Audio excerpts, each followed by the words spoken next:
All right, I've got another pretty short video for you. We're going to talk about 2.4, which is dealing with symmetry. So let me at least detail this out for you first. If we want to know if something is symmetric to the x-axis, meaning if you folded your graph over the x-axis, everything lines up on top of itself, algebraically what you're going to do is you're going to replace, replace y with negative y.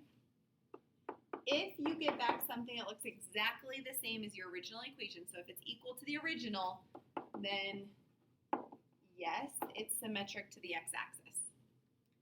If you want to test symmetry to the y-axis, so draw a line at the y-axis, fold your graph over. If it visually folds on top of each other, then yes, it's symmetric to the y-axis. Algebraically, you're going to replace x with negative x. If you get back an equal equation, it looks exactly the same, then yes, it's symmetric to the y-axis. For symmetry to the origin, now with the origin, there's not a line, it's a point. So if you can rotate your graph 180 degrees and it lines on top, or it lays on top of itself, then it's symmetric to the origin. So that's visually what you're looking for. Algebraically, you're going to replace both the y and the x. So replace y with negative y and x with negative x. If it's equal or all signs are different, then yes, you're going to see symmetry about the origin. And I'll show you what that looks like on one of these in just a second. Okay. So I'm going to just do example 1A, and I'm going to save the rest to do in class because this is probably something that's a little bit new for us. So for 1A, I'm going to first see if this is symmetric to the x-axis. So this is what I'm testing here. If you look above symmetry with the x-axis, you're going to replace y with negative y. So I'm just going to take this y and replace it with a negative y. Everything else is the same. If I simplify this, I just get negative y equals x squared plus 2. Now I'm taking this and I'm looking back to the original equation. When I'm looking at that, are all signs the same? Well, no, because y is now negative. So this is not symmetric to the x-axis. Okay, let's test it with the y-axis.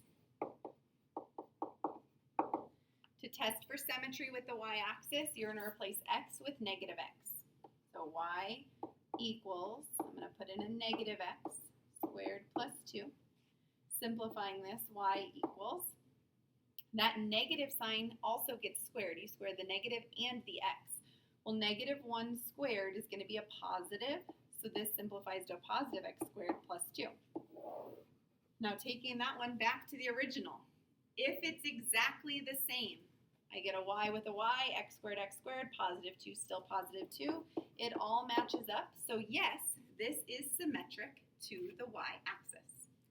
And we'll test the origin as well. I'll just squeeze that one over here. For the origin, we're replacing y with negative y and x with negative x.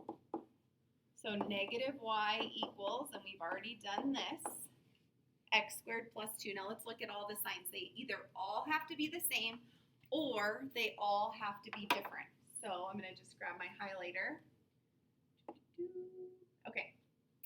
Negative y, positive y. So we already know those two are different. Now let's go ahead and look at the x squared.